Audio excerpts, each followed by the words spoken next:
இன்னைக்கு நம்ம ஒரு அற்புதமான ஸ்தலத்தை பார்க்க இருக்கிறோம். இது இந்த ஸ்தலத்துடைய பேர் அம்பி அப்படி என்று சொல்றாங்க.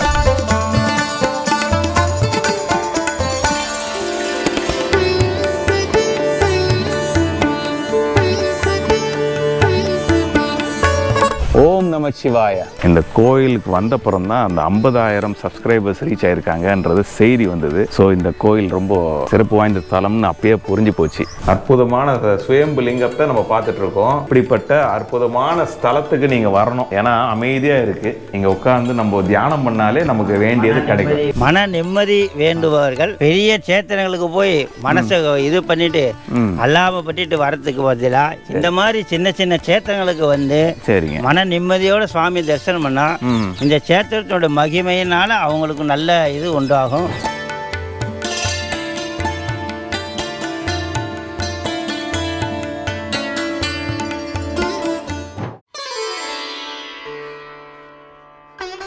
வணக்கம் கோ டெம்பிள் வியூவர்ஸ், எல்லாரும் எப்படி இருக்கீங்க? இறைவனோட அருளால் நீங்கள் எல்லாரும் நலமாக இருக்க நான் இறைவனை பிரார்த்திக்கிறேன். இன்னைக்கு ஒரு அற்புதமான ஆனந்தமான செய்தியை நான் உங்களுக்கு சொல்ல இருக்கேன். கோ டெம்பிள் 50,000 சப்ஸ்கிரைபர்ஸை ரீச் பண்ணியிருக்கு. இதுக்கு எல்லாத்துக்கும் காரணம் நீங்கள் தான். உங்களுக்கு என்னுடைய மனமார்ந்த நன்றிகளை தெரிவிச்சுக்கிட்டு இன்றைக்கி நம்ம ஒரு அற்புதமான ஸ்தலத்தை பார்க்க இருக்கிறோம். இது இந்த ஸ்தலத்துடைய பேர் அம்பி அப்படி என்று சொல்கிறாங்க. காஞ்சிபுரத்துலேருந்து ஒரு 4-5 கிலோமீட்டர் வந்தீங்கன்னா அம்பி கிராமம் இருக்குது. இந்த அம்பியில் ஒரு அற்புதமான அம்பிகாபதீஸ்வரர் திருக்கோயிலை நம்ம தரிசிக்க இருக்கிறோம். இந்த கோயிலுக்கு பல சிறப்புகள் இருக்குது. எப்படி இந்த கோயிலுக்கு வரணும், இங்கே என்ன சிறப்பு இருக்குது, இது வேறு சுயம்பு லிங்கம். சுயம்பு லிங்கம்னா என்ன அற்புதம் இருக்குது இங்கே அப்படின்றத பற்றியும் தெரிஞ்சுக்க இருக்கிறோம். கோயில் பாருங்கள் எவ்வளோ அழகாக இருக்குது பாருங்கள். அற்புதமாக இப்போ தான் கும்பாபிஷேகம் நடந்திருக்கு. இந்த கோயிலுக்கு நம்ம இன்றைக்கி வந்திருக்கோம். வாங்க இந்த கோயிலுக்குள்ளே போவோம். இங்கே இருக்கிற ரமேஷ் தீக்ஷிதரை நம்ம பார்க்க இருக்கோம். அவர் இந்த செய்திகளை சொல்ல இருக்கிறாரு. வாங்க உள்ளே போவோம். இவர் நமக்கு ரொம்ப நண்பர். பஞ்சாட்சரம் வடத்தில்லைன்னு பச்சையம்மன் கோயிலில் பூஜை பண்ணிகிட்டு இருக்கிறாரு. அந்த பச்சையம்மன் கோயிலேருந்து எனக்கு பழக்கம். அரசன் குப்பம்னு இன்னொரு கோயில் இருக்குது. அங்கே காசி விஸ்வநாதர் இருக்கார். பஞ்சா தான் இந்த நான் பஞ்சான்னு உங்களை இதுவாக கூப்பிட்றேன். பஞ்சாட்சரம்ன்றது அவருடைய பேர். பஞ்சா தான் இந்த கோயிலுக்கு எனக்கு அறிமுகப்படுத்தியிருக்காரு. அம்பின்ற கிராமம். வாங்க நம்ம கோயிலை பார்ப்போம். ரமேஷ் அண்ணாவை பார்த்துருவோம். ஆமாம் வாங்க. ரொம்ப நல்லா இருக்கு இல்ல? ஆமா. அப்படியா? வனம். அம்பிகாபதி அம்பாள் சுவாமிக்கு புஷ்பம் பறிச்சிட்டு போனாங்க.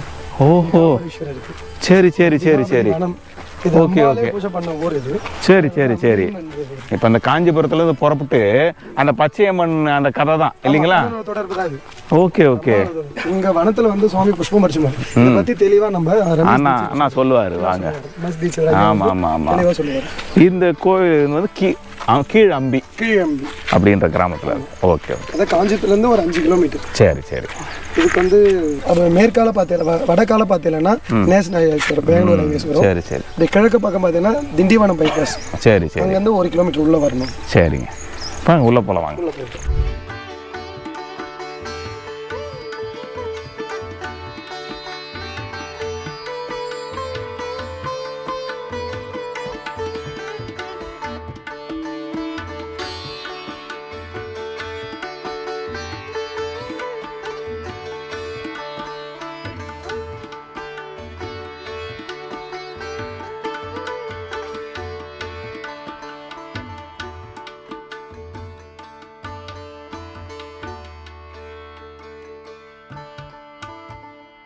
இந்த கோயில் எவ்வளோ அழகாக ராஜகோபுரம் பண்ணியிருக்காங்க பாருங்கள். அம்பாள் இங்கே காமாட்சி அம்மனா அருள்வாளிக்கிறாங்க. அருள்மிகு ஸ்ரீ காமாட்சி அம்பாள் சமேத ஸ்ரீமத் அம்பிகாபதீஸ்வரர் தேவஸ்தானம் ஆலயம் அப்படின்னு போட்டிருக்கு. கீழம்பி, அம்பிகாபுரம்ன்றது தான் இந்த ஊரோட பேர். கீழம்பின்னு சொல்கிறாங்க பேச்சு வழக்கில். ஓம் நம சிவாய. ஓம் நம சிவாய். இந்த கோயிலுக்கு வந்தப்புறம் தான் அந்த 50,000 சப்ஸ்கிரைபர்ஸ் ரீச் ஆயிருக்காங்கன்றது செய்தி வந்தது. ஸோ இந்த கோயில் ரொம்ப சிறப்பு வாய்ந்த ஸ்தலம்னு அப்பயே புரிஞ்சு போச்சு. 50,000ன்றது மார்க் வந்தவொன்னே ஒரு சந்தோஷம் வந்தது. இந்த ஷூட்டிங் வந்தப்புறம் தான் அது வந்தது. ஸோ இதை உடனே நம்ம இந்த கோயில் ஃபஸ்ட்டு வரும். இதுக்கு முன்னாடி எடுத்ததெல்லாம் அப்புறம் வரும். வாங்க உள்ளே போகலாம். நம சிவாய். ஓம் நம சிவாய். ராஜகோபுரம் கல் திருப்பணி பண்ணியிருக்காங்க. ரொம்ப அற்புதமாக இருக்குது. அண்ணா நமஸ்காரம். நமஸ்காரம். அதான் அண்ணா தான். அருள். ஆமாம், அம்பீஸ்வரன் அருள் தான். ஏன்னா இங்கே வந்ததுக்கப்புறம் என்னுடைய கோ டெம்பிள் சேனல் வந்து 50,000 சப்ஸ்கிரைபர்ஸ் ரீச் ஆயிருக்காங்க. அம்பீஸ்வரன் அருள் தான் இல்லை. கண்டிப்பாக. ஆமாம், அவன் அருளாலே அவன் தாள் மணி. இந்த அம்பீஸ்வரர் ஆலயத்தில் வந்து யார் வந்து கால் பதிக்கிறாங்களோ அது பூர்வ ஜென்ம புண்ணியம். சரி சரி. ஏன்னா வந்து வனாந்திரத்தில் இருக்கார் அவர். வனாந்திரத்தில் இருக்கார். Okay okay. வனாந்திரத்தில் இருக்கார். காஞ்சிபுரத்தில் இருக்க நிறைய பேருக்கு தெரியாது இந்த க்ஷேத்திர மகிமை. சரிங்க. அந்த அளவில் சுவாமி வந்து இங்கே அமைதியாக இருக்கார். சரி. இங்கே வர்றவங்களுக்கு மன நிம்மதி. சரி. அது ஒரே ஒரு சோர்ஸ். அவங்களுக்கு என்ன கஷ்டம் இருந்தாலும் சுவாமியை தரிசனம் பண்ணாலே அந்த மன சந்தோஷம் சூப்பரா அவங்களுக்கு வந்துடும். சரி. அவங்களோட எல்லா குறையும் தீர்ந்துடும். இதுதான் இந்த சேத்தனுடைய பிரதான மகிமை. அதுதான் அம்பிகாபதீஸ்வரர் சுவாமி நாமதயம். அம்பாள் வந்து அஞ்சனாட்சி அம்பாள் தமிழ்ல நாமதயம். காமாட்சி தான் பொதுவாக காஞ்சிபுரத்தில் காமாட்சி. தமிழில் வந்து ஒவ்வொரு கோவில்லையும் நம்ம ஏகாம்பரேஸ்வரில் வந்து ஏலவார் கொல்லின்னு சொல்லி சுந்தரமூர்த்தி சுவாமியில் பாடியிருக்காரு. கச்சபேஸ்வரர் சுந்தராம்பிகைன்னு சொல்லி, அப்புறம் வண்டார் கொல்லி அந்த மாதிரி இங்கே வந்து அம்பாள் வந்து அஞ்சனாட்சி அம்பாள் அப்படின்னு சொல்லி கல்வெட்டே இருக்கு. சேக்கிழார் புராணத்தில் திருக்குறிப்பு தொண்டநாள் படலத்தில் அம்பாள் வந்து உமையவள் ஏகாம்பரீஸ்வரர் வந்து காமாட்சி சிவபூஜைக்கோசரம் இங்கே அம்பிகைன்ற தோழி நான் நந்தவனம் அமைக்க தோற்கிறேன். சரிங்க. அம்பாள் தோழிமார்களோடு நடந்தே இங்கே வந்து தன்னுடைய கைகளால் பூக்களெல்லாம் பறித்து தொடுத்து ஏகாம்பரீஸ்வரர் வழிபட்டு கல்யாணமான இடம். அம்பாளால் பூஜை பண்ண ஸ்தலம் அப்படின்றதுனால அம்பிகாபதீஸ்வரர் சுவாமி நாமதே. ஊர் நாம அம்பிகாபுரம் சொல்லி ஊர் பேர் அம்பிகா புராணங்கள்ல இருக்கு. திருக்குறிப்பு தொண்டநாள் படத்துல பெரிய புராணத்துல வருது. பாடல் பெற்ற ஸ்தலம் தான். சேக்கிழார் பாடல்ல வருது இது. அது இல்லாம இரட்டை புலவர்கள் பாடியிருக்காங்க. கம்பர் பெருமான் 25 ஆண்டு காலம் இங்கே வாழ்ந்து அவருக்கு வெகு ஆண்டு குழந்தைகள் இல்லாதனால சுவாமியை ரெண்டு பேருமே தம்பதிகள் வந்து பிரார்த்தனை பண்ணிக்கிறான். மகன் பிறக்கவே அம்பிகாபதி அவருடைய சுவாமியினுடைய நாமத்தையும் தன்னுடைய மகனுக்கு சூட்டார். கல்வி போதிக்கிறார். இங்கேதான் வந்து கல்வி போதிக்கிறார். ஆதித்த சோழனுக்கு மாளிகை அமராவதி பட்டினம், கம்பருக்கு மாளிகை அம்பிகாபுரத்துலேயும் அம்மாளிகை இருக்கு. சில ஆண்டுகளுக்கு பிறகு கம்பர் பெருமான் வந்து தமிழில் வந்து ராமாயணத்தை ஏற்றுவதுக்கோசரம் வடமொழியிலேருந்து டிரான்ஸ்லேஷன் பண்ணுறதுக்கோசரம் அங்கே வடிவுடையம்மன் கோயில் போகிறார். அங்கே அந்த தன்னுடைய கல்விப்பணியை வந்து தன்னுடைய மகன் ஒப்படைக்கிறதுனால அவங்க அந்த கல்வி பணியை இது பண்ணும்போது இந்த அம்பிகாபதி அமராவதி காதல் மனம் ஏற்பது இந்த ஊர் தான். அது இந்த அமராவதி பட்டணம், அமராவதி அந்த பொண்ணு பெயர், இவர் பேர் அம்பிகாபதி. இந்த வழக்கத்துல இன்ன வரைக்கும் இருக்காது. அவருடைய காலம் கிபி 850, கம்பர் வாழ்ந்த காலம் கிபி 850. அவருடைய வாக்கிய வரலாற்றுல வரலாற்று சான்றோட இந்த அம்பி கோவிலை பற்றி புராண சான்றும் இருக்கு, வரலாற்று சான்று. சரி. ஏன்னா அம்பிகாபதீஸ்வரர்னு வேற எங்குமே இல்ல. நீங்க இந்த அம்பிகாபதீஸ்வரர் வழிபட்டு தான் கம்பருக்கே குழந்தை பிறந்திருக்காங்க அப்படின்னா அப்போ இது பிரார்த்தனை ஸ்தலமா நம்ம கருதலாம் இல்லைங்களா? அப்புறம் ஞானம் போதிக்கிற ஸ்தலமாவும் கருதலாம். இப்போ குழந்தைங்களுக்கு கல்வி ஞானம் வந்து பெருகணும் அப்படின்னு கல்விக்கு உரியவரே இங்க சரஸ்வதியுடைய அனுகிரகத்தை பெற்றவரே இங்க வந்து சுவாமி வேண்டி மகன் பிறந்ததுனால எப்பேற்பட்ட அந்த ஞானத்தை உடையவருக்கும் சுவாமி அருள் புரிந்தான்றது இந்த வரலாற்று சான்றோட நம்ம எடுத்துக்கலாம். அதனால இந்த கல்விக்கு அதிபதி சுவாமியை இது பண்ணிக்கலாம். குழந்தை இல்லாதவர்களும் வேண்டிக்கலாம். இங்க இந்த சுவாமி வந்து சுயம்பு. இங்க சுயம்பு ஸ்தலம். காளி நதி தடே சித்திரம் அம்பிகாவன பட்சமே லிங்கம் சுவாயம்புவம் சரதி பிரபாகிர் பகுர் பிகிர் யுதம். காஞ்சிபுரத்துல 18 நதி, தாலி நதி, மங்கள தீர்த்தம் மேற்கே அமைந்திருக்கின்ற தான் தோன்றிய லிங்கமானது, அம்பிகாவனத்தில் அமைந்திருக்க தான் தோன்றிய லிங்கமானது அநேக பிரகாசங்களோடு கூடி அமைந்திருக்கின்றது அப்படின்னு அந்த பொருள். ஸ்லோகத்தினுடைய பொருள். இந்த மாதிரி வந்து 22 ஸ்டான்ஸா இருக்கு. டிரான்ஸ்லேஷன் பண்ணல. முதல் இது மட்டும் டிரான்ஸ்லேட் பண்ண சுவாமி சுயம்பு அப்படின்றது தெரிய வருது. காஞ்சி மகாத்மியம் 1000 வருடங்களுக்கு முந்தைய புக்கு அது. ஆமா, விக்கிரகம் வந்து நீங்க மண்ணால் ஆனப்பட்டது. ஒரு பிண்டிக்கல் மூர்த்தம் வந்து பிண்டிக்கல். சரிங்க. சுவாமி பானம் இருக்கு. சரி சரி. இங்க கைலாசநாதர் இருக்காரு. அந்த கோவிலுடைய அமைப்பு தான் இங்க வந்து சுவாமியோட அமைப்பு. என்ன விசேஷம்னா அம்பாள் தனியா இருக்கா இங்க.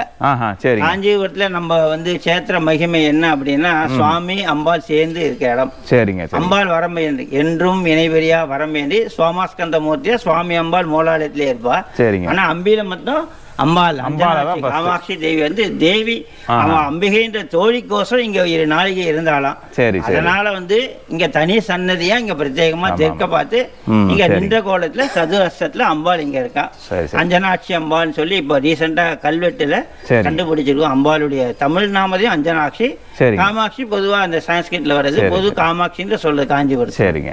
அப்ப நம்ம வந்து இதுல இருந்து ராஜகோபுரத்துல உள்ள வந்தோம்னா அம்பாளை தான் ஃபர்ஸ்ட் தரிசிக்கலாம். அவங்க கிட்ட தான் தரிசனம், அப்புறம் நந்திகேஸ்வரர், நந்திகேஸ்வரர், மகாநந்தீஸ்வரர். ஆமா. அதுக்கப்புறம் உள்ள போகும்போது பாலநந்தி தரிசனம், சூரியன் இருக்காருங்க. சரிங்க சரிங்க. ராஜகோபுரம் இப்போ நூதனமா கட்டப்பட்டது. சரிங்க. புதிய ராஜகோபுரம் 3 நிலையில இப்போ வந்து கட்டி கும்பாபிஷேகம் சித்திரை மாசம் 16ஆம் தேதி கும்பாபிஷேகம் நடைபெற்றது. சரி சரி சரி. சஜித பந்தன நூதன ராஜகோபுர கும்பாபிஷேகம். சரிங்க. இது வந்து அடியனுடைய வெகுநாள் கனவு. சரிங்க. ஒரு 15 ஆண்டுகால கனவு கோபுரம் கட்டணும் அப்படின்றது அது சுவாமி வந்து பூர்த்தி பண்ணி கொடுத்தார். சரி. ரொம்ப சந்தோஷம். அதுதான் அந்த பழமையான ஆலயங்களை வந்து திருப்பணி செய்து இந்த அளவுக்கு ராஜகோபுரம் செஞ்சு கும்பாபிஷேகம் பண்ணது பெரிய காரியங்க.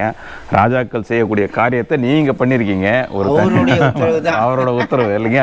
இதெல்லாம் புதரா இருந்திருக்குன்னு நீங்க சொன்னீங்க. இங்க வந்து உள்ள வரும்போது பாம்புலாம் இருக்கும், பூச்சி பொட்டுலாம் இருக்கும். யாரும் உள்ள வரதுக்கே கொஞ்சம் பயப்படுவாங்க. அந்த அளவுக்கு இருந்தது. சரிங்க. அதெல்லாம் கொஞ்சம் இப்ப நல்லபடியா சீர் பண்ணி ஒரு அற்புதமான பல ஆண்டுகளுக்கு எந்த விதமான குறை இல்லாம ஜனங்க வந்து சேவை பண்றது, சேவார்த்திகள் தரிசனம் பண்றதுக்கு கோயிலை ரெடி பண்ணிருக்கோம். சரி சரி. இப்போ நம்ம நேரா வந்தா நேரா சுவாமிக்கு நுழைவாயில் இல்லை, அங்க சட்டம் தான் போட்டிருக்கு. அதுக்கு என்ன காரணங்க? அந்த சட்டம் காஞ்சிபுரத்துல எல்லா கோவிலுமே கிழக்கு ராஜகோபுரம் வழியா எங்கேயுமே தரிசனம் இல்லை. சரிங்க சரி. தெற்கு வாயில் தான் பிரதானமா வந்து சுவாமியை வந்து தரிசனம் பண்றது அந்த ஆகம பிரகாரம் இருக்கு. சரிங்க. நேரடியா சுவாமி வந்து தரிசனம் பண்ணக்கூடாது. சரி சரி. அதனாலதான் தெற்கு வாயில் வந்து வந்து பக்கமா நின்றுதான் சுவாமி வந்து தரிசனம். ஆமா, ஏன்னா அவருடைய சுவாமி தரிசனம். ஆமா, அவருடைய அனுகிரகம் வந்து ரொம்ப பவர்ஃபுல். அது அதனுடைய ஆகம பிரகாரமே இந்த கோவில்கள் எல்லாம் அமைப்பு அதுக்கோசம் தான். சரி சரி. கிழக்குல வந்து வாசக்கால் வைக்காம தெற்கு பக்கமா தான் தரிசனத்துக்கு வழி விட்டுருக்காங்க. சரி சரி. எல்லா கோவில் அமைப்பும் அப்படிதான் இருக்கும். சரி, நம்ம உள்ள போய் தெற்கு வாசல் வழியா உள்ள போய் நம்ம சுவாமியை தரிசிப்போம் வாங்க. சுவாமியோட தெற்கு வாசல் வாசல் வழியா நம்ம உள்ள நுழையிறோம். சுவாமி வந்து கோயிலே கருங்கல்லால கட்டப்பட்டது. கிருஷ்ணதேவராயர் காலத்துல கட்டப்பட்ட கோயில். சரிங்க. நம்மளுடைய ஏகாம்பரேஸ்வரர் ராஜகோபுரம் எந்த கிருஷ்ணதேவராயர் கட்டினாரோ அந்த ஆண்டுதான் இந்த கோவில் கட்டப்பட்டது. சரி. அதனுடைய கல்வெட்டு இங்க இருக்குது. சரி, அற்புதமா இருக்குது. அதே பழமையை மீறாம நீங்க இந்த திருப்பணி செஞ்சிருக்கீங்க. அவசியம். அதுவே உங்களுடைய பாராட்டணும் நான். ஆமா, சுவாமியினுடைய இதுல நம்ம வந்து சரணாகதி. ஏன்னா அவர் தான் நமக்கு கொடுத்திருக்காரு இந்த பாக்கியத்தை, அதை பூர்த்தி பண்ணிருக்கோம். இந்த பிறவியுடைய பயனை நாங்க அடைஞ்சிட்டோம். அதுதான் நான் சொல்லக்கூடிய வார்த்தை, ஒரே வார்த்தை அதுதான். சாமி உள்ள போய் தரிசிப்போமா? நடராஜர் மண்டபம் சொல்லுவாங்க. நடராஜ மண்டபம். ஆனா இங்க வந்து பல விக்கிரகங்கள் வந்து எந்த விக்கிரகமும் இல்ல. சுவாமி மூலவர் மட்டும்தான் இங்க வந்து தரிசனமா இருக்காங்க. உற்சவ விக்கிரகங்கள் எதுவுமே இல்ல. இந்த காலத்துல இருந்து பெரியவா காலத்துல வந்து இதை வந்து எடுத்து பார்க்கலாம் சொல்லும் போது மகா பெரியவா வந்து எதுவும் கையை வைக்க வேண்டாம் அப்படின்னு சொல்லிட்டாரு. அது உள்ளபடியே இருக்கட்டும், எதுவுமே எடுக்க வேண்டாம்னு சொல்லிட்டாரு. அதனால அப்படியே அதை இது பண்ணி மேடையா அந்த நடராஜ மண்டபம் மேடை அப்படியே வச்சிருக்கோம். சரிங்க. நீங்க ஜெயேந்திர சுவாமி வந்திருக்காரு, அங்க போட்டோ தானேங்க அது? ஆமா, ஜெயேந்திர சுவாமி கார்த்திகை மாசம் ருத்ரா பாராயண பூஜை பண்ணது. அவர் நீலகண்ட சாஸ்திரி அவர் தான் இங்க பயந்தார். சரிங்க. 100வது வயசுக்கோசரம் இங்க வந்து பண்ணா. சரிங்க சரிங்க. நீலகண்ட காமாட்சி அம்மன் கோயில் பூஜை பண்ணா. சரி சரி சரி. அடியனுக்கு வந்து பகவத் சேவா மணின்னு சொல்லி விருது கொடுத்திருக்காங்க. மகா பெரியவா. ஆமா, ஜெயேந்திர சுவாமிகள். அதாவது ஒரு 20-30 வருடம் இந்த கிராமத்து கோயில வந்து தினமும் வந்து பூஜை பண்றது. அந்த தொண்டு கோசரம் பகவத் சேவா மணின்னு சொல்லி பெரியவா ஜெயேந்திர சுவாமி விஜயேந்திர சுவாமி வந்து கொடுத்துருக்காரு எனக்கு. சரிண்ணா. இந்த துவாரபாலர் பார்த்தீங்கன்னா, ஆமா, இது பாருங்க, பெரிய கோவில்ல எப்படி இருக்குமோ அந்த மாதிரி ஒரு துவாரபாலகர்கள். ஆமா, இந்த அமைப்பு பிரம்மாண்ட அமைப்பு. நீங்க பாத்தீங்கன்னா மனசே விட்டு போயிடுங்க. அந்த அளவுக்கு அவ்வளவு அழகா இருப்பா, அற்புதமா வடிவமைத்து. இந்த பெரிய கோயில் எப்படி இருக்குமோ அந்த தாற்பயத்தை கொண்டு வந்து அன்னைக்கே நிறுத்தி இருக்கா ராஜாக்கள் காலத்துல. சரிங்க சரி. அது ரொம்ப சந்தோஷமா இருக்கு. பெரிய பிரகாரமா இருந்திருக்கும் ஒரு காலத்துல, அதனால இவ்வளவு பெரிய தௌரவாளர்களா இருந்திருக்கிறாங்க. இவர் பாலநந்தி மகா மண்டபத்துக்குள்ள நுழையும் போது ஸ்தபன கணபதி உள்ள இருக்கார். ஸ்தபன விநாயகர். சரிங்க. பால தண்டாயுதபாணி சுவாமிகள். ஸ்தபன விநாயகர் அவர். இவருக்கு ஏன் சிரவண கணபதினு? ஸ்தபனம் முதல் எப்பவுமே ஃபர்ஸ்ட் இவருக்கு தான். சரி சரி சரி. ஸ்தபன விநாயகர்னு சொல்லி அவருக்கு விநாயகர். நம்ம உள்ள போய் சுவாமி அம்பிகாபதீஸ்வரர் சுவாமி வந்து பிண்டிக்கல் மூர்த்தம். நீங்கள் பார்த்தீங்கனாலே தெரியும், மண் வடிவில் சுவாமியுடைய பானம் இருக்கும். சுயம்பு ஸ்தலம் காஞ்சி மகாத்மியத்தில் மூலாலய சுலகத்தில் தாலி நதி தடைய சித்திரம் அம்பிகாவன பட்சமே லிங்கம் சுவாயம்பவம் சரதி பிரபாகி பகுர் பிகிர் யுதம். சுவாமி வந்து மங்கள தீர்த்தத்துக்கு மேற்கே அம்பிகாவனத்தில் அமைந்திருக்கின்ற இந்த தான் தோன்றிய லிங்கமானது அநேக பிரகாசங்களோடு கூடி அமைந்திருக்கின்றது அந்த பொருள். ஓகே, தீபார்த்தனை இவரை பார்த்து நம்ம சேவித்தாலே நம்மளுடைய வாழ்க்கை பலன், இந்த பூர்வ ஜென்ம பலன் எல்லாமே அடைஞ்ச மாதிரி தான். சரிங்க. ஹிரண்யவாவே ஹிரண்யவர்ணாய ஹிரண்யரூபாய ஹிரண்யவதயே அம்பிகாபதய உமாபதய பசுபதயே நமோ நமः. சர்வஸ்யாப்தே சர்வஸ்ததிஸ்தே சர்வமேவ தேனாப்னோதே சர்வம் ஜெயதி ஜெயதி இதி ஜெயதி. அம்பிகாபதீஸ்வர சுவாமியே நமः. ஆனந்த திவ்யமங்கள கற்பூர ஜோதிஹி. ஆயுஷ்மான் பவதி ஆயுஷ்மான் பவ ஆயுஷ்மான் அரோகதரா தீர்க்க ஆயுஷ்மான் பவ. சுவாமியை தரிசிச்சாச்சு. நம்ம அடுத்து பிரகாரமாக பார்த்துட்டு வருஷ தெய்வங்களை பார்ப்போம். அற்புதமான சுயம்பு லிங்கத்தை நம்ம பார்த்துட்டு இருக்கோம். இப்படிப்பட்ட அற்புதமான ஸ்தலத்துக்கு நீங்கள் வரணும். ஏன்னா அமைதியாக இருக்குது. இங்கே உட்காந்து நம்ம தியானம் பண்ணாலே நமக்கு வேண்டியது கிடைக்கும். வேண்டுவார்கள் அம்பிக்கு தாராளமாக வரலாம். அம்பி கோயில் வந்து அம்பி அந்த ஸ்தலம் வந்து அம்பின்னு கூப்பிடுறாங்க இல்லைங்களா? அம்பிகாபுரம் அம்பிகாவனேஸ்வரன் புராணங்கள்ல இருக்கு. சரி. சுவாமி இந்த நந்தவன் அமைத்ததுனால அம்பிகாவனேஸ்வரர். சரி சரி. அம்பிகாபதீஸ்வரன் சுவாமியோட நாமதேயம் வழக்கத்துல இருக்கு. சரிங்க. இந்த கல்குவாரன் அந்த பழமை மாறாமல் பாயிண்டிங்லாம் பண்ணி நல்ல வாட்டர் வாஷ் பண்ணி கிளீனாக. இது மகாலட்சுமியோட அம்சம் இல்லைங்களா? ஆமாம் சார், மகாலட்சுமியோட அம்சம். இந்த காஞ்சிபுரத்து கோயிலெல்லாம் இது எல்லா கோயிலும் அந்த மூல கர்ப்பகத்தில் மேலே இருப்பாவா. சரிங்க சரிங்க. ராஜராஜ சோழனுடைய தாயார் வந்து இங்கே வந்துடுறதுக்கு அவங்களுடைய பெயர் வந்து இங்கே கல்வெட்டில் இருக்கு. நிலங்கள் கொடுத்துருக்கலாம் கோவிலுக்கு. வனமாமாதேவின்னு சொல்லி அவங்களுடைய நாமதேவம் இங்கே இருக்குங்க. அவங்க நிலங்கள் கொடுத்துருக்கான அடுத்த கல்வெட்டு இங்கே இல்லை. அது பாதி கல்வெட்டு தான் இருக்குது. சரி. அந்த வனமாதேவி என்ற பேர் மட்டும் இங்கே மென்ஷன் பண்ணியிருக்காங்க. சரிங்க. மற்ற கல்வெட்டுகளும் இருக்குது, நிறைய இருக்குங்களா? இங்கே அற்புதமான ஒரு சிற்பம் இருக்குங்களா? துவாரபாலகர், ரிஷிகள். ரிஷிகள் இருக்காங்க. இதெல்லாம் அற்புதமான கலை அம்சங்கள். ஆமாம். அடுத்து நம்ம நர்த்தன கணபதி கோஷ்டத்தில் கணபதியை பார்க்குறோம். கோஷ்டங்கள்லாம் வந்து 83 கும்பாபிஷேகத்தில் தான் மகாபெரிவா இருக்கும்போது இது அந்த கோஷ்டங்கள்லாம் அமைச்சதா. சரி சரி சரி. பெரியவா காலத்து. ஏன்னா அதுக்கு முன்னாடி எந்த கோவிலும் கோஷ்டங்கள் இல்லை, நவகிரகம் கிடையாது. சரி சரி. 100 வருஷத்துக்கு அப்புறம் தான் இந்த கோஷ்டங்கள் இந்த இதெல்லாம் வந்து அடுத்த இதில் தான் இது பண்ணியிருக்காங்க. சரி சரி. இங்கே ஒரு அம்மா வந்து நடனம் ஆடுறாங்க. ஆமாம், பாருவா நடனம் ஆடுறாங்க. பழைய அது வந்து அங்கே ஒருத்தர் தட்சிணாமூர்த்தி. அதுக்கப்புறம் இங்கே ஒரு பல்லி இருக்குது பாரு, பல்லி. அதுக்கப்புறம் ஒருத்தர் புல்லாங்குழல். அது புல்லாங்குழல் வாசிக்கிறாரு. அற்புதமான கலை அம்சங்களோட சின்ன சின்ன விக்கிரகங்கள் எல்லாமே இன்னைக்கு செய்ய முடியாது. இந்த ஒலி கிடையாது, ஒலி இல்லாம மிஷின்ல செய்யறாங்க. அந்த காலத்திலேயே போகும்போது அவங்களும் அந்த கலை அம்சத்தோட பண்ணியிருக்காங்க. இப்போ ஆலயத்தோடைய ஸ்தல விருஷம் வந்து வில்வ மரம். சரிங்கய்யா. ஒவ்வொரு ஆலயத்துக்கும் ஒவ்வொரு மரங்கள் இருக்கும். ஸ்தலவிருஷம் நம்ம அம்பீஸ்வரருக்கு வந்து ஸ்தலவிருஷம் வில்வ மரம். மகாவில்வமும் இருக்கு. ஓஹோ, சரி. மகாவில்வம் இருக்கு. அந்த வில்வம் மகாவில்வம் இதுக்கு வசந்த இது வந்து மகாவில்வம். ஆமாம். அது இந்த அம்பீஸ்வரர் ஆலயத்துல நாங்கள் வச்சிருக்கோம் இப்போ சுவாமிக்கு சாத்துறதுக்கு. சரி சரி. மகாவிஷ்ணு இது. ஆமாம். சரி. சந்திரன் இருக்கார் மேலே. சூரியனும் சந்திரனும் இருக்காங்க. விமானத்தில் 4 பக்கம் தட்சிணாமூர்த்தி, மகாவிஷ்ணு, பிரம்மா இவாளெல்லாம் அமைச்சு இந்த விமானங்களுக்கு. முருகர் பற்றி சொல்லுங்க. இந்த முருகர் பார்த்தீங்கன்னா பள்ளி சேமாசோட சுப்பிரமணியங்க இருக்காரு. இவருடைய மயில் பார்க்கணுன்னா இடது பக்கம் இருக்கும். இந்த இடது பாகம் இருக்க மயிலுக்கு வந்து ஒரு பெயர் இருக்கு. என்ன அப்படின்னா இந்திரமயில் சொல்லுது. என்ன அந்த இந்திரமயிலுக்கு விசேஷம்னா தேவமயில். இந்திரன் வந்து தேவமயில் சொல்லுவாங்க. என்ன விசேஷம் தேவமயில்னா? தேவமயில்னா எனக்கு புரியல. தேவமயில் அப்படின்றது வேதத்துக்கா? இல்ல. தேவமயில்ன்றது முருகர் வந்து சூரசம்மான்னு போறதுக்கு முன்னாடி வச்சிருக்க மயில் வந்து இந்திர மயில் சொல்லுவாங்க, தேவ மயில்னு. சரி சரி. சூரசம்மாரம் ஆன பிறகு சூரனை வதம் பண்ண பிறகு அந்த மயில் வந்து முருகருக்கு வலப்பக்கம் இருப்பார். ஆமா ஆமா. அவர் வந்து இந்த அசுர மயில் சொல்லுவாங்க. இதுதான் வித்தியாசம். அதனால இந்த சுவாமி வந்து சூரசம்மாரம் முன்னாடி இருக்க இந்த முருகர் அந்த அமைப்பு தான் இந்த கோவில் ஃபுல்லா தூண்லயும் இருக்கு. ராஜகோபுரத்துல இருக்க அந்த முருகரும் அதே அமைப்புல தான் இருக்காரு. சரி சரி சரி சரி. சந்திரன் பாக்கலீங்கன்னா இந்த ஸ்தலமே வந்து சந்திரனுக்கு உடைய ஸ்தலம். சரி, அங்க சந்திரன் நம்மளுக்கு தெரியுறாங்க இப்பயே. ஆமா சார், டே லைட்லயே தெரியும். சந்திரனுக்கு கூடிய ஸ்தலம் இது. குளிர்ச்சியா இருக்கும் இந்த இடம். ஓகே, எப்பவுமே குளிர்ச்சியா இருக்கும். ஓகே, அதுதான் இங்க ரொம்ப அக்னி தானே. அக்னி சுவாமி அக்னியா இருந்தாலும் இந்த இடமே குளிர்ச்சியா இருக்கும். பக்கத்துல தடாகம் இருக்கு. சரிங்க. சுற்றி வயல்வெளி இருக்கு. இந்த இயற்கை சார்ந்த இந்த சூழ்நிலைய உங்களுக்கு எவ்வளவு வெயில் இருந்தாலும் உள்ள சுவாமி தரிசனம் பண்ணும்போது நமக்கு வந்து எந்த வெயில் தாக்கமும் தெரியாது. குளிர்ந்த அந்த இதுதான் நம்ம உணர முடியும். சந்திரனுக்கு உகந்த ஸ்தலம் இது.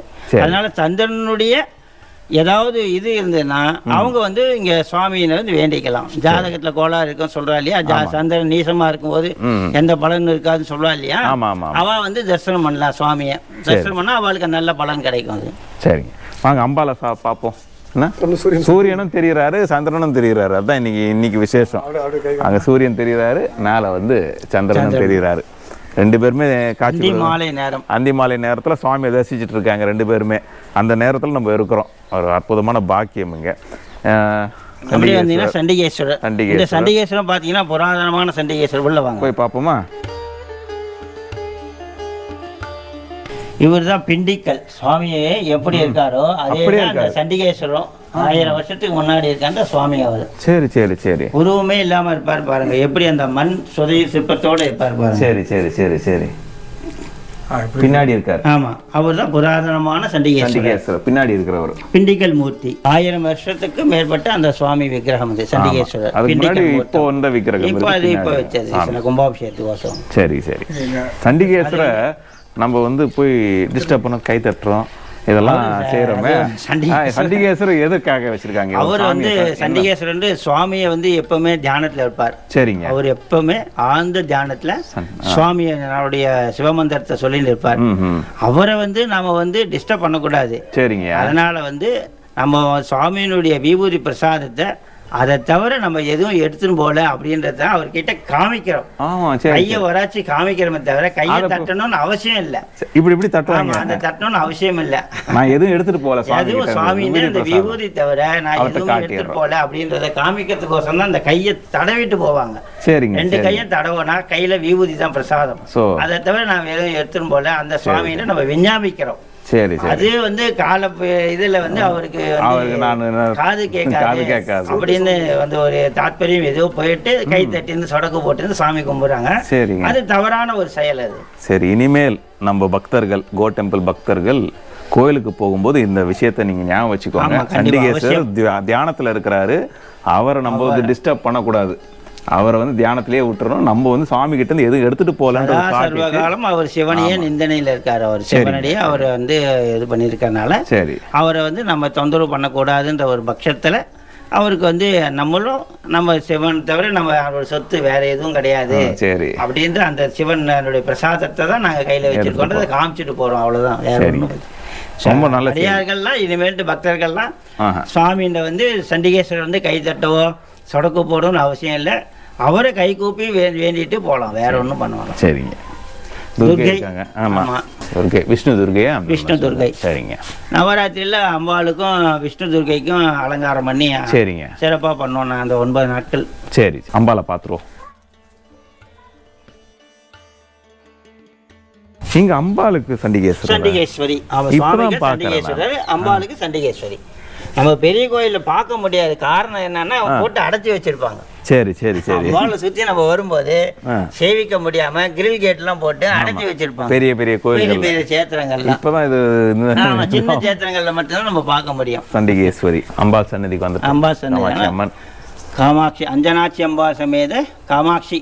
ஓம் கௌரி விமாய சலிலானி தச்சேகபதே துவிதாதுத்பதே அஷ்டாபதே நவபதே பஹூதே சகஸ்ராணாட்சதா பரமேப்யோ மன் या देवी सर्वभूतेषु लक्ष्मीरूपेण संस्थिता नमस्तस्यै नमस्तस्यै नमस्तस्यै नमो नमः मङ्गले मङ्गलाधारे माङ्गल्यं मङ्गलप्रदे मङ्गलार्थमङ्गलेशे माङ्गल्यं देहि मे सदा अंजनाक्षी देवी नमः दिव्यमंगल आनंद कल्पूर ज्योतिः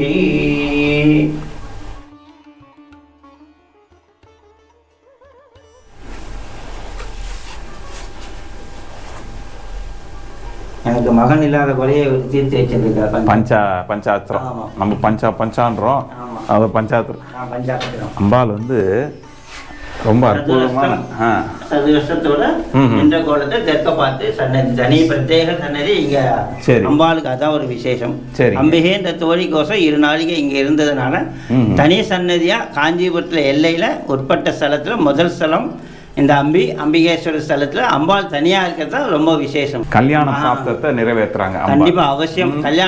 கல்யாணத்துக்கு வேண்டிக்கிறவங்க இங்க வந்து வாழை கண்ணு வந்து நட்டு வச்சுட்டு போனா அவங்களுக்கு சீக்கிரமே கல்யாணம் ஆகும். இது வந்து கண்கூடா என்னுடைய பெண் விஷயத்திலே நான் வந்து அனுபவப்பட்டிருக்கிறதுனால எல்லாருக்கும் இது போய் சேரட்டும். கண்டிப்பா அவசியம். கல்யாணம் ஆகாத பருவ வயதுல இருக்கவங்க, கல்யாணம் ஆகாத இருக்கவங்க வந்து ஆணாகட்டும் பெண்ணாகட்டும் இங்க வந்து அம்பிகேஸ்வரர் தரிசனம் பண்ணிட்டு அவங்க கையாலே வாழைக்கண்ணை நட்டு போனேன்னா வாழடி வாழை வம்சமா அவங்க வந்து நல்ல வாழ்வாங்க, நல்ல அமைவாங்க. மக்கள் அமைஞ்ச தம்பதியா வந்து பின்மேலும் பெருகி அவங்களுடைய வம்சங்கள்லாம் பெருகும். அந்த வாழை மரம் எப்படி வாழையடி வாழையாக தழைத்து இருக்குமோ அவங்க அதே மாதிரி அவங்க குடும்பமும் தழைத்து இருக்கும். அதுதான் ஒரு ஐதீகம். அப்போது அதான் இந்த பிரகாரத்தை சுற்றி பார்த்தோம்னா இந்த வெறும் வாழை மரமாக இருந்தது. அதுக்கு காரணம் இதுதான் இல்லைங்களா? ஸோ இந்த செய்தி ஒரு நல்ல அற்புதமான செய்தி ஐயா கொடுத்துருக்கிறாரு. நீங்க கல்யாணம் ஆகல அப்படின்னா இந்த பிரார்த்தனையை பண்ணுங்க. வாழைக்கண்ணை நட்டு நீங்க பிரார்த்தனை பண்ணிக்கோங்க, அம்பாள் நிறைவேற்றி கொடுப்பா. இதான் நம்ம வாழை மரம் பார்த்துட்டு இருக்கோம். சன்னதி சுத்தி வாழை மரம் இருக்கு. ஆமா, வாழைத்தோப்புகள் இருக்கு. இதுவா வந்து இங்க இருக்கு. இந்த இயற்கை வளம் வந்து இந்த சூழ்நிலையில இந்த சுவாமியை வந்து அமைந்திருக்கிறார். சரிங்க. அதனால மன நிம்மதி வேண்டுபவர்கள் பெரிய சேத்தனங்களுக்கு போய் மனசை இது பண்ணிட்டு அல்லாமப்பட்டு வரத்துக்கு பதிலா இந்த மாதிரி சின்ன சின்ன சேத்தனங்களுக்கு வந்து மன நிம்மதியோட சுவாமி தரிசனம் பண்ணா இந்த சேத்திரத்தோட மகிமையினால அவங்களுக்கு நல்ல இது உண்டாகும். இந்த கோவிலும் நல்ல வளர்ச்சி ஆகும். இந்த மக்களுடைய இது இல்லாம இருக்கு, பயன்பாடு இல்லாம இருக்கு. இந்த மாதிரி அவங்க வந்து தேடி வரும்போது அவங்களுடைய பயன்பாட்டினால இன்னும் அதிக மக்கள் வந்து வருவாங்க. இந்த இடத்துல நம்மலாம் சிட்டிலேருந்து வரோம். இப்படிப்பட்ட இயற்கை சூழலை பார்க்கும்போதே ஒரு ஆச்சரியமா இருக்கு. இறைவன் கொடுத்த வரம் இது. இந்த வரத்தை நம்ம வந்து பேணி காக்கணும். அதை வந்து நம்ம பார்க்கறதுக்கு, நம்ம ரசிக்கிறதுக்கு கடமை அது. பேணி காக்கிறது முதல் கடமை, தலையாய கடமை. ஆமா ஆமா ஆமா. நம்மளால வீடு கட்டமா பாருங்க. அந்த ஆலமரம் இருக்குது, அங்க ஒரு மாடு ஓடிட்டு இருக்கு, சுத்தி வயக்காடு, சாமி அமைதியா உட்காந்துட்டு இருக்கு. 60வது பீடாதிபதி அத்யபிரகாசேந்திர சரஸ்வதி சுவாமிகளுடைய பிருந்தாவனம் அது அமைந்திருக்கு பாருங்க. சரி, அங்க நிக்க அங்க. ஆமா ஆமா. சங்கர மடத்துடைய 60வது பீடாதிபதியாக இருக்கிறவர் ஸ்ரீ அத்யபிரகாசேந்திர சரஸ்வதி சுவாமிகள். சரி. அவர் 1000 வருஷத்துக்கு முன்னாடி முக்தியான இடம் இது. அவர் ஆந்திராவை சேர்ந்தவர். 12 ஆண்டுகள் அம்பிலேயே தங்கி இருந்து இங்கேயே முக்தியானதா அவருடைய வரலாற்று காஞ்சி மடத்துல அவருடைய இதுல இருக்கிறதா தெரியும். அவருடைய அதிஷ்டானம் இங்க இருக்கு. ஸோ காஞ்சி மடத்தை சேர்ந்தது இந்த கோயில். ஆமாம், மடத்தை சார்ந்து இந்த கோயில் எல்லாத்துக்குமே இந்த பெருமாள் எல்லாமே அவளுடைய மேற்பார்வையில் கைங்கரங்கள்லாம் பண்ணிட்டு வராங்க தொன்று தொட்டு. சரி சரி. இந்த ஊரே தானமாக கொடுத்துருக்கா. இந்த கிருஷ்ணதேவராயோட காலத்துல அன்னதான திட்டத்துக்கோசரம் ஸ்ரீமடத்துக்கு இந்த ஊரையே தானமா கொடுத்துருக்கா. சரிங்க. அதோட தங்கப்பட்டம் வெள்ளிப்பட்டை எல்லாமே அங்க மடத்துல இருக்கு, ஸ்ரீமடத்துல. சரி சரி. தாமிரப்பட்டம். சரி சரி. அவங்களோட மேற்பார்வையில சிறப்பா நடந்து பெரியவா வரும்போதுலாம் யாத்திரை போகும்போது சரி, யாத்திரை முடிச்சுட்டு உள்ள வரும்போது சரி, முதல்ல அம்பியை பார்த்துட்டு தான் உள்ள வருவாரு, அம்பியை பார்த்துட்டு தான் வெளியே போவாரு. மகா பெரியவா ஆமா, ஜெயேந்திர சரஸ்வாமிக்கு விஜயேந்திரனும் ரீசெண்டாவே அவருடைய இதில் சொல்லியிருக்காரு. ரீசெண்டாக அவருடைய இதுலயே சொல்லியிருக்காரு. சரி சரி. எங்க கோ டெம்பிள் வியூவர்ஸ் இங்க வந்துன்னா எங்கள் காஞ்சி பெரியவா எங்கள் பாதம் பட்ட இந்த திருத்தலத்துக்கு நீங்கள் வந்தீங்கன்னா அந்த அதிஷ்டானத்தையும் பார்க்கணும்.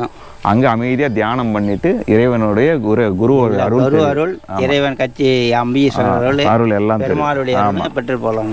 ஆமாங்க. ஆனால் இந்த தீர்த்தத்தை பற்றி சொல்லுங்க. கோவிலுக்கு வடக்கே வந்து தடாகம் அமைந்திருக்கு அம்பிகாவனத்தில். இந்த தடாகம் என்றைக்குமே வற்றாத தடாகம். நீர் எப்பவுமே இந்த இடத்துல நம்பி வந்து பயிர் சுட்டு இருக்கிறதுனால நீர் என்றுமே வற்றாது. இது சரிங்க. மகா பெரிவாலும் சரி பெரிவாலும் சரி இங்கே வரும்போது பால பெரிவாலும் இங்கே வரும்போது இந்த தடாகத்தில் ஸ்நானம் பண்ணிட்டு சுவாமியை தரிசனம் பண்ணிட்டு போவா. சரி, அதான் ஒரு விசேஷம். சரி சரி. அம்பி ஸ்தலத்துக்கு வந்தா நமக்கு என்ன பிரார்த்தனை? மக்களுக்கு அதுதான் முக்கியம். ஏன்னா நிறைய பேர் கஷ்டங்கள்ல இருக்காங்க, பல பிரச்சனைகள் இருக்கு.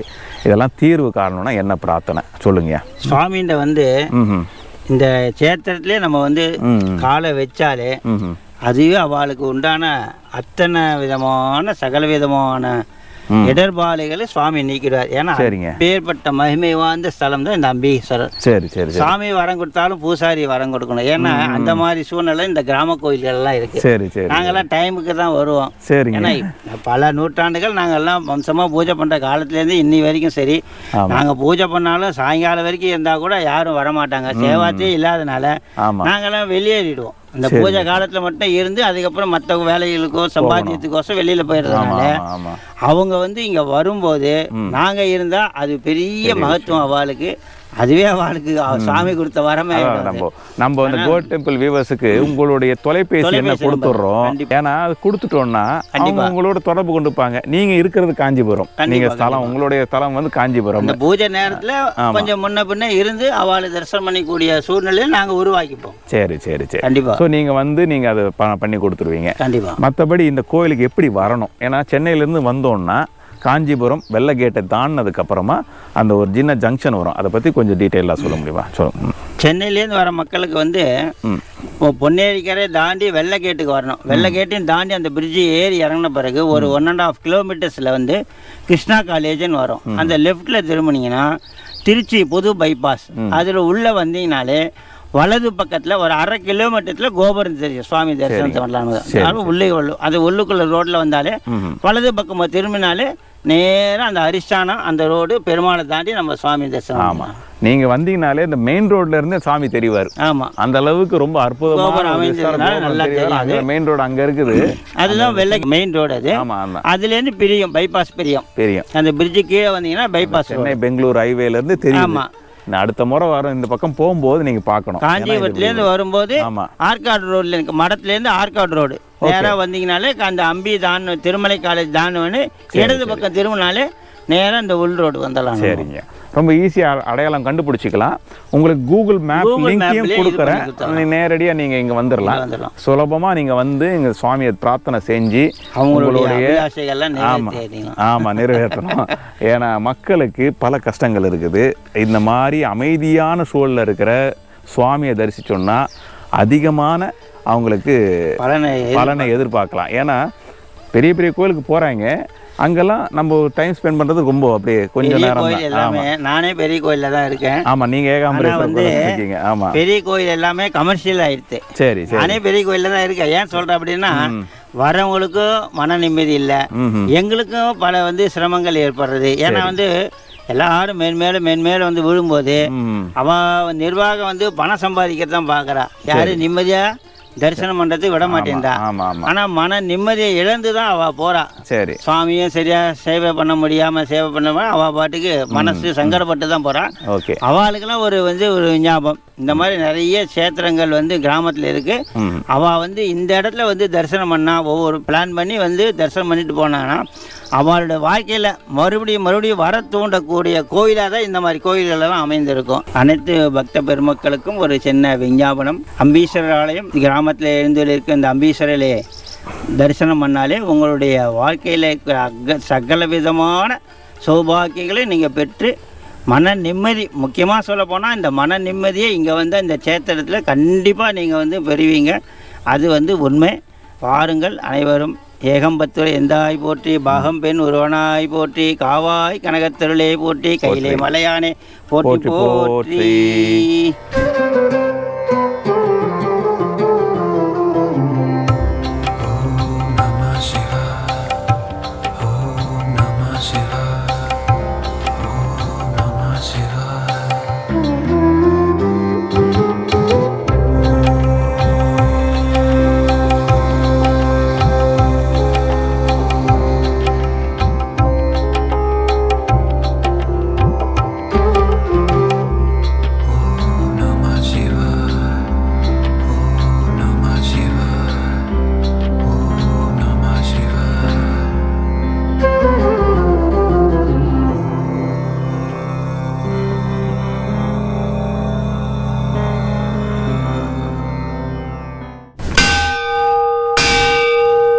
பிரம்மாண்டமான இந்த மணியானது நம்ம சுவாமிக்கோசம் பூஜை நேரத்தில் ஒலிக்கும்போது 2 கிலோமீட்டர் அண்ணாண்ட வரைக்கும் கோயில் ரோடு வரைக்கும் கேட்கும். சரிங்க. நம்ம வந்து பிரதோஷ காலத்தில் வந்து இந்த மணி அடிக்கும் போது சுவாமி வந்திருக்கார் பூஜைக்கு அப்படின்னு சொல்லி ஜனங்க வர ஆரம்பிச்சிருவாங்க. சரி சரி. அது ஒரு விசேஷம். இந்த மணி அடித்தாலே பசங்கள்லாம் ஓடி வருவாங்க. என்ன அப்படின்னா பிரசாதம் கொடுப்போம். சரி சரி. நவராத்திரியிலும் விசேஷ சிவராத்திரி சரி சரி இந்த மாதிரி விசேஷ தினங்களில் மணி அடித்த உடனே குழந்தைகள்லாம் ஓடி வருவா தட்டு எடுத்துட்டு. அந்த சிறார்களுக்கெல்லாம் உட்கார வச்சு பாட்டு பாடி அதுக்கப்புறம் வந்து விபூதி பிரசாதம் கொடுத்துட்டு இந்த பிரசாதங்கள்லாம் கொடுப்போம். இதோடைய வழக்கம் அதான். மணி அடித்தாலே குழந்தைகள்லாம் பிரசாதத்துக்கோசம் ஓடி வந்துடும் ஆவலோட. அது ஒரு பெரிய இது. இந்த அற்புதம் அற்புதம் அற்புதம். இந்த மாதிரி சூழ்நிலை பாருங்கள், எவ்வளோ அற்புதமான சூழல். இந்த மாதிரி இயற்கை ரம்யத்தோடு இருக்குது.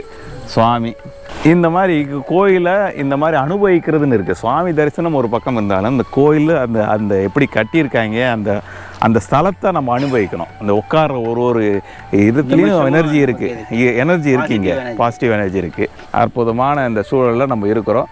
கோ டெம்பிளில் தான் இந்த மாதிரியான காட்சிகளை நீங்கள் பார்க்கவே முடியும். மற்ற நீங்கள் பார்த்துருக்கலாம், நிறைய கோயில்களை காட்டிகிட்ருக்காங்க. இப்படி டீட்டெயில்டாக நம்ம எடுத்து சொல்கிறது இல்லை. அது நம்ம அது தப்பு சொல்லலை, ஆனால் அவங்களுக்கு அந்த வாய்ப்பு கிடைக்கலன்னு தான் நான் சொல்ல முடியும். இறைவன் அருள் இருந்தால் ஆட்டோமேட்டிக்காக அந்த வாய்ப்பு கிடைக்கும். எனக்கு ஏதோ கிடைச்சிருக்கு. எனக்கு ஏன்னா என்னுடைய அப்பா செய்த புண்ணியம், என்னுடைய தாத்தா செய்த புண்ணியங்களால் இந்த மாதிரியான அனுபவங்களை எனக்கு வாய்ப்பு கிடைச்சிருக்கு. இந்த வாய்ப்பை நான் வந்து எல்லோருக்கும் பகிர்ந்துக்கணும் அப்படின்றதோட ஆசையை தான் இந்த கோ டெம்பிள் காட்டிகிட்ருக்கு. இந்த கோ டெம்பிள் மூலமாக இந்த வாய்ப்பை நான் உங்களுக்கும் தரணும் அப்படின்றது நான் விரும்புகிறேன். ஸோ இந்த எபிசோடு உங்களுக்கு எல்லாருக்கும் பிடிச்சிருக்கோ, அடுத்த ஒரு சிறப்பான எபிசோடோட நான் உங்களை சந்திக்கிறேன். அதுவரை இந்த கேமராவை படம் பிடித்திட்டு மா செல்வாக்கு நன்றி. படத்தொகுப்பு அதாவது எடிட்டிங் செஞ்சிட்ருக்கிற சந்தோஷுக்கும் நன்றி. பஞ்சாட்சரம் அவர் இந்த கோயிலை எனக்கு அறிமுகப்படுத்திய பஞ்சாட்சரத்துக்கும் நன்றி. வணக்கம், மகிழ்ச்சி. சுபாஷ் கவி.